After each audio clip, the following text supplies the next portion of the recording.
Bagamat may panakanakang ulan, dinagsa pa rin ng mga deboto ang ikalawang araw ng Misa de Gallo, December 17 sa Our Lady of the Pillar Parish Church, Cauayan City. Ayon kay Jude Abogado at Angel, mananampalataya, maayos at organisado ang daloy ng misa.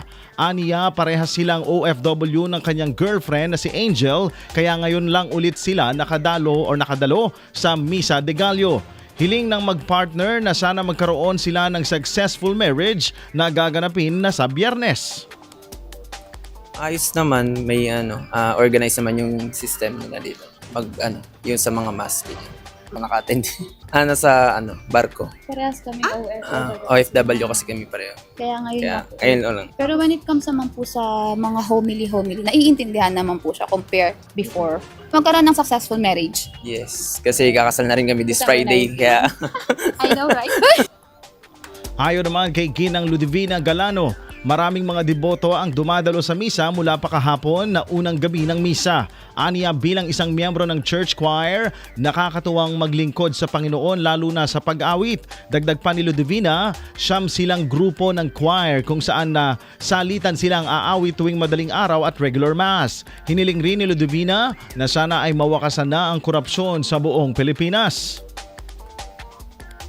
Napakaganda. Talagang maraming nagsisimba mula kahapon. Punong-puno ang simbahan mula kahapon. Bali, 9 music ministry ito. May kanya-kanyang pangalan. May charismatic, may youth, ganyan. So, masaya ang naglilingkod sa Diyos, lalo na sa pagkakanta talaga. At matagal na rin kaming members ng music ministry dito sa Our Lady of the Pillar.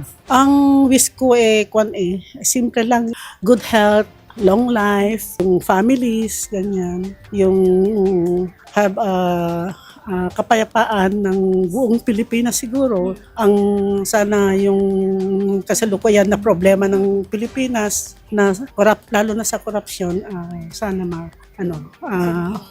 masolusyonan.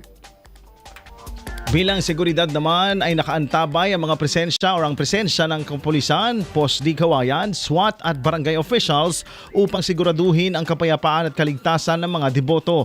Samantala magtatapos ang Misa de Gallo sa ika-24 ng Disyembre, bispiras ng Kapaskuhan.